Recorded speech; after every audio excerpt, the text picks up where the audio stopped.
جی، بھیم سی محبت کی 12ویں ایپیسوڈ کے ریویو کے ساتھ حاضر ہوں۔ ہم نے دیکھا کہ موہت کے جو دادا ہیں وہ بیمار ہو جاتے ہیں اور اب وہ گھر آ گئی ہیں اور موہت اور طلحہ ان کو ویلکم کرتے ہیں اور پھر ہم دیکھتے ہیں کہ جو روشی ہے وہ اپنے گھر کے ٹیرس پہ کھڑی ہے اور دوسرے گھر میں ایک اور صاحب، اور وہ جس طرح سے اسے اشارے سے بلاتی ہے وہ میری نظر میں مذاق نہیں ہے، وہ ایک بدتمیزی ہے۔ اور جو مجھے مطلب اچھا نہیں لگا کہ اس کریکٹر کو، جو ایک اچھے گھر کی لڑکی ہے، اس کو اس طرح سے بلانا اور غیر ضروری خود ہی اشارہ کر کے بلانا پہلے اور پھر اسے ڈانٹ دینا اور اپنے دماغ کا علاج کراؤ دیکھیں گا تو کچھ عجیب سا بہرحال مجھے لگا یہ کوئی مذاق نہیں تھا، یہ کوئی ہنسی مذاق میں ایک فضول چیزیں دکھانے کا کوئی مقصد نہیں مجھے لگتا ہے۔ اور اسلام آباد کے اکثر ڈراموں میں اس طرح کی فضول چیزیں دکھاتے ہیں اور جہاں پہ یہ ہوں دانا نیر، تو ہم نے دیکھا میری گمشدہ محبت میں بھی کچھ اسی طرح کی فضول چیزیں تھیں۔ اینی ویز اور پھر دکھاتے ہیں جیسے کہ کل میں نے آپ لوگوں کو بتا دیا تھا کہ ہوتا یہ ہے کہ اگر آپ نے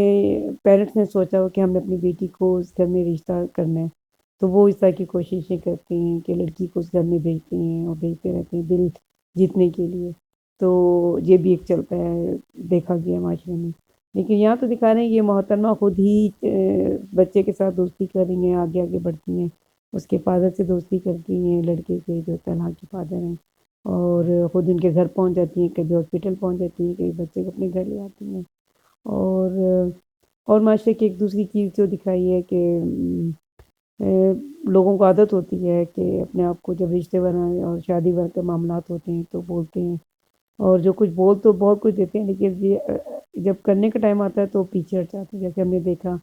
کہ روشی کی جو بہن ہے ماہی، اس کی شادی ہو رہی ہے اپنی ہی پھپھو کے گھر میں، تو بڑی بڑی وہ باتیں کرتی ہیں، بڑے بڑے دعوے کرتی ہیں، اور جب بازار جاتی ہیں تو لے کے کچھ نہیں دیتی،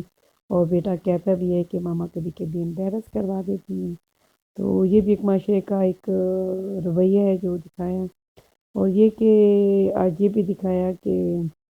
موہت کے جو پیرنٹس کی ڈیتھ ہوئی تو وہ خود بھی اس ٹائم کار پہ تھا اور اس کے چاچو بھی تھے،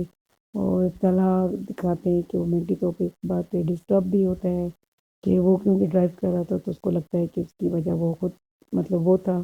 تو یہ ایک سائیکولوجیکل ریزن جو ہے وہ انہوں نے دکھایا ہے، اور ہم نے دیکھا کہ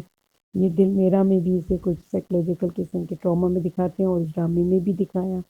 اور وہ روتا ہے، اس کے بابا اس کو سمجھاتے ہیں، اور یہ کہنا غلط نہیں ہوگا کہ رضا میر سے کہیں زیادہ اسمارٹ اس کے فادر آج بھی ہیں، یعنی کہ آصف رضا میر، اور یہ اس کے بہن وہ جو بھائی بھابھی اور یہ بچہ خود، اس ٹائم بھی وہ ان کو پاپا ہی کہتا تھا اپنے چاچو کو، اور ہم یہ دیکھ سکتے ہیں یہاں پہ یہ باتیں ہو رہی تھی۔ اور یہاں یہ اداس ہے، اور یہ کہ اس ڈرامے میں ابھی یہی کچھ دکھا رہے ہیں، ویسے تو بھی کہانی آہستہ آہستہ بڑھے گی، اور یہ کہ اس لڑکی نے ایڈمیشن لے لی ہے، وہ چاہتی ہے کہ اس کو پتہ لگے کہ میں ایڈمیشن لے رہی ہوں۔ وہ اونچی اونچی آواز میں ایون لفٹ کے اوپر بھی بول رہی ہوتی ہے تاکہ اسے پتہ لگے، آفس کے اندر بھی وہ چاہتی ہے کہ بس کسی طریقے سے اس کے دل میں جگہ بنانا، اسے پتہ ہے کہ وہ ایک پڑھے لکھے آدمی ہے اور اس کو ایجوکیشن پسند ہے اور ایجوکیٹڈ لڑکی ہے، تو پھر اس لیے وہ سب کچھ کر رہی ہے، اور اس کے دادا اسے چھیڑتے بھی ہیں کہ شیر کی شکل میں، تو اس کی دادو آگے سے کہتی ہیں کہ شیر کا کیا مطلب ہے، تو وہ سمجھ آ گیا کہ دادا بھی یہ بات سمجھ رہی ہیں کہ ان کی جو پوتی ہے وہ انٹرسٹ لے رہی ہے جس میں اس وجہ سے وہ تعلیم حاصل کرنا چاہتی ہے۔ چلیں اچھی بات ہے، اس بہانے وہ مزید تعلیم حاصل کر لے گی۔ اور اس کے علاوہ پھر نیکسٹ ویڈیو میں مجھے بھی اجازت، اپنا رکھیں خیال، تھینک یو۔